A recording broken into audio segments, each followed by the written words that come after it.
High বন্ধুরা, আজকে চলে এসে একটা নতুন ভিডিও নিয়ে, যেটা আমার গোলা রিলেটেড। তো আমরা যে যারা রয়েছে নিউবর্ন মারা, তো তাদের একটা বড় কাজ হলো বেবি যারা ব্রেস্ট ফিড করার সাথে সাথে যারা ফর্মুলা মিল্কও খায়, তো তাদের জন্য একটা বড় কাজ হলো বেবির বোতলটাকে ঠিকঠাকভাবে ক্লিন করে তাকে আবার সেই বোতলে দুধ দেওয়া, আর সেটা বেবি যাতে হাইজেনিকভাবে সেটা যেন সে নিতে পারে, সেদিকে আমাদের ভীষণভাবে নজর রাখতে হয়। তো তার ক্ষেত্রে আমাদের অনেক কিছু করতে হয়।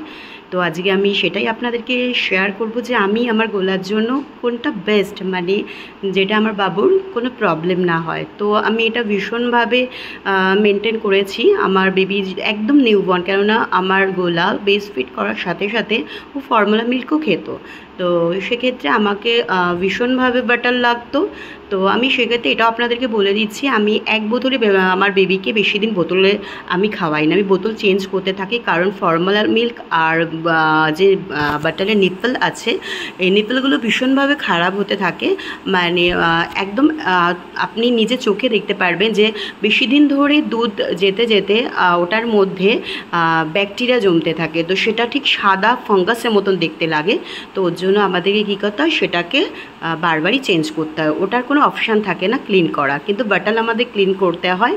আর সেটা আমি আমার মায়ের কাছ থেকেই শিখেছি, তার জন্য আমি কোনো মেশিন কিনিনি, বা তার জন্য অন্য কোনো এক্সট্রা কিছু আমি ইলেকট্রনিকের মধ্যেও সেটাকে আমি জীবাণুমুক্ত করার চেষ্টাও করিনি, কারণ সেগুলো আমার কাছে ঠিক ভালো লাগেনি।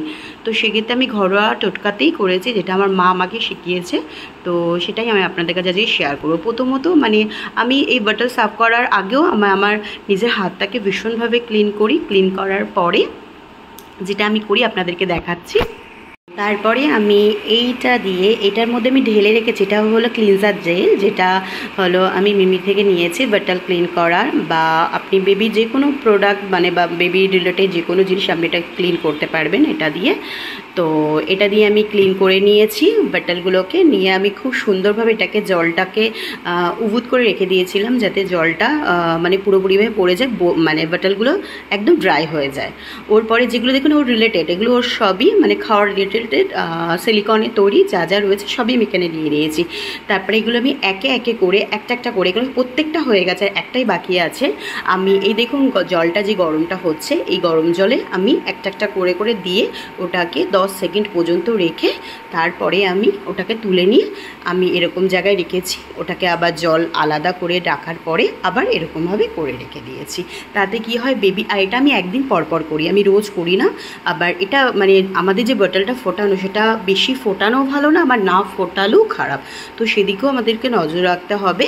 তো দেন তারপরে আমি আমার বেবিকে যেটুকুনি আমার বেবির খাওয়ার তুমি তখনই তারপরে তাকে সেটা আমি দিতাম। তো এই রইল আজকে আমার ভিডিও।